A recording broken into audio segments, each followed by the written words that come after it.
Hey there. Uh, each time I had Didi and Bhaiya talk about me, I was actually shivering.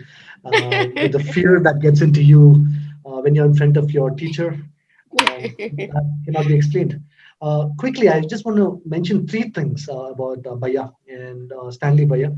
I call him Bhaiya. So, three things. When I was applying for a job after my master's in divinity, for a job in campuses, they asked me to write my salvation experience. And uh, only after writing that, I realized the role two people played in my life. One was, of course, Stanley Bhaiya, and then we had Shiju Bhaiya. These two Bhaiyas came from Madhya Pradesh and stayed with us for some time. And as a kid, that was my pedigree. That's where I began. And my salvation experience cannot be told without these two names. And I am really proud that Bhaiya is running an international level ministry, which we always knew. We knew that he will reach there someday, and it's just the beginning. And yeah, about my preaching. Guess who made me preach first? It was just Stanley Bhaiya who all of a sudden just called me in the front and said, "Hey, this guy's going to speak today." I was like, "Wow!" And those sudden shocks at my home actually prepared me as a preacher. And going forward, like Bhaiya said, I was recognized for those skills I had picked up as a youngster. And but after I got the award that Bhaiya was mentioning about, I just went back to think that what have I done with these recognitions, and that made me take a decision to change the way I preach, because I thought I would use very simple words, no jargons. It becomes very tough to use no jargons as a theology student. And now today's time is going to be attempt to make sure that I keep it as simple as I can. So yeah, I'm gonna just share a story with you guys. I'm sure this is not what you guys expected, but that's okay. Let's listen to stories sometimes. We know almost 70% of the Bible is full of stories. So let's try listening to God through the medium He used to talk to the world. So let me take you to a war camp. A war camp. Now you should picture this with me in a drone's view. Okay. Now eagle eye view. Look at a war camp, and then you see smoke coming up, and you're a little too curious to know why is the smoke coming up. So you zoom in a little more, you get closer, and you understand that this is an altar. A sacrifice is being made. Why the sacrifice in a war camp? Of course, this is to please the army's god, so that they get victory in the war that they're waging. So now that you've already reached the ground, very close to the altar, just look around and you will find tents. And then there is a surprisingly big tent. So, as any human beings would want to do, we would really want to go for the bigger one, right? So, we go inside this tent to see a huge personality, a humongous figure sitting on a cot. He is reaching out for his bronze shin. Most of you know what shin is. You wear it while playing football so that it keeps your knee and downwards till ankle safe. That's what a shin guard is. So he is using a bronze shin guard to both his legs, and then he gets up. He gets up and starts wearing one armor after the other, and then uh, he wears a bronze helmet. A bronze helmet. Wow, how heavy would that be? And then one person is handing over a spear into his hand. Now, if I were to tell you how big the spear was, only the metal head of the spear was almost 3 feet. So that's how big the spear is. Huge man, covered himself with armors, a spear that looks fantastically huge, and he is led by a young guy in the front who carries his shield. So this man is doing something which he's been doing every day.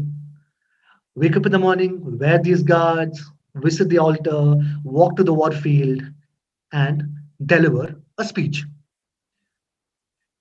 He's been doing this for last 40 days now. The same speech, 2 times a day. He has delivered the speech 80 times. So for now, he is just having a very normal day. Let us title this story as a very normal day in the life of a giant. Tentatively, okay?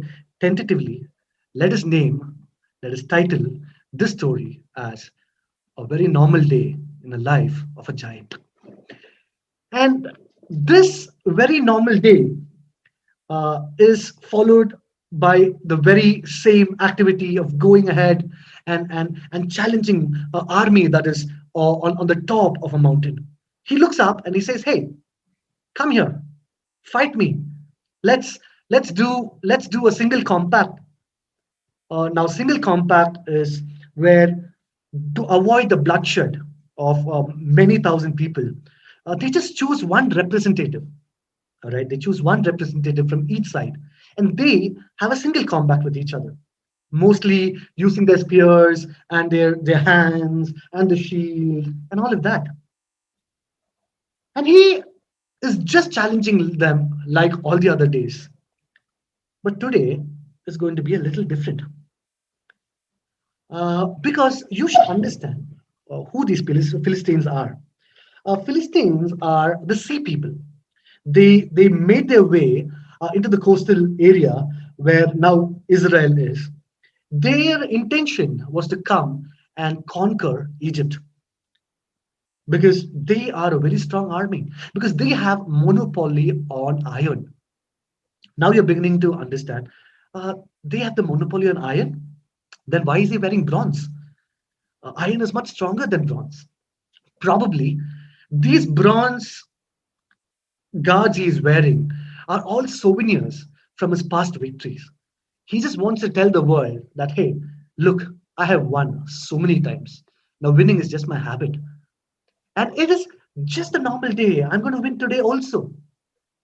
Uh, but suddenly, when he is watching, a figure from the opposite side is detaching itself from their army and slowly is advancing towards this giant. And with a blurred vision, when he looks a little too hard, he sees that, hey, what short little guy. Now you should understand that this giant is almost 6 feet and 9 inches. Some people say he could have been 9 feet and 9 inches. We never know. And to him, he says, hey, give me somebody that I'm worthy of to fight. Na? Give me somebody of some caliber. What is this? A small boy. He's advancing towards me with a stick. I feel insulted. And as he makes his vision a little more clear, he sees a rather cute looking boy approaching him. With much ease in his heart, he's just wanting to decide, should I pick my javelin or should I pick my spear, or should I just throw my shield at this fellow and finish him off? But as this figure gets a little more closer, the giant realizes that he is not a simple guy. And the weapon in his hand is not a simple one, because the weapon that the shepherd boy is carrying is a sling. Now, I'm not talking about a caterpillar slingshot. No, that's not what it is.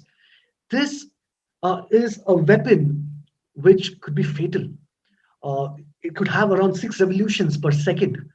And now, if you know the topography of this land, the stones there, which are mostly round, is a mix of sulfate. So it has more density than a regular stone. And he sees that this boy is placing the stone into the sling pouch, and the revolution begins. If you were to call the ballistics, they would tell that this weapon has a stopping power of a 45 shotgun. That's how powerful this weapon is. This giant was expecting a one-on-one combat where he would just hit this guy, and kill him. And but now the young boy is at a distance which his javelin and the spear is not going to reach, and throwing the shield is out of the question. And as this revolution is happening, this man suddenly loses hope. He is as good as a duck, whereas the shepherd boy is a moving target. It's very tough to get a moving target, and he is still making his decision what to do. I imagine his thoughts went back to that morning. It was a regular day. It was a regular day where I was winning. There were sacrifices happening at the altar. My God was giving me victory. And now suddenly, my God has betrayed me. From a regular day to not so usual day, let us now change the title again for the third time. Probably we'll have to title this as the last day of a giant. Many a times in our lives, we go through the same struggle. We become as good as a vegetable. We know that we will fail to make decisions. We really don't know what is in store for us, and we're just seeing our end right in front of us. But I got news for you. This giant's God is not our God. This giant's God is not our God. Many centuries later, around this land, another man is sitting at a garden. His name is Jesus. He is struggling to find the concept behind why he should lose his connection with his father, the God, the Yahweh. He's struggling in his heart, and he just wants to give up. Not because he foresaw the persecution he's going to face, not because he was afraid of the whip and the spear of the Roman soldiers. That was not it. His problem was the God he trusted, his father, is going to mute himself like what we do in these Zoom calls, right? Put the video off, mute, and we don't know what the other person is doing. Jesus is not able to take it. But what does Jesus do? Jesus understands that his father, his God, is not any other father or any other God. He submits himself totally, and we know where that story ended. Guys, to all of you who are listening to me, we might one day wake up to not so unusual day of our lives. We might wake up and say, hey, though it is not so unusual, this day has something fishy. And very soon you realize, no, no, no, this is not at all the usual day of my life. And by the time you want to title your day as the last day of your life, you feel you're too late.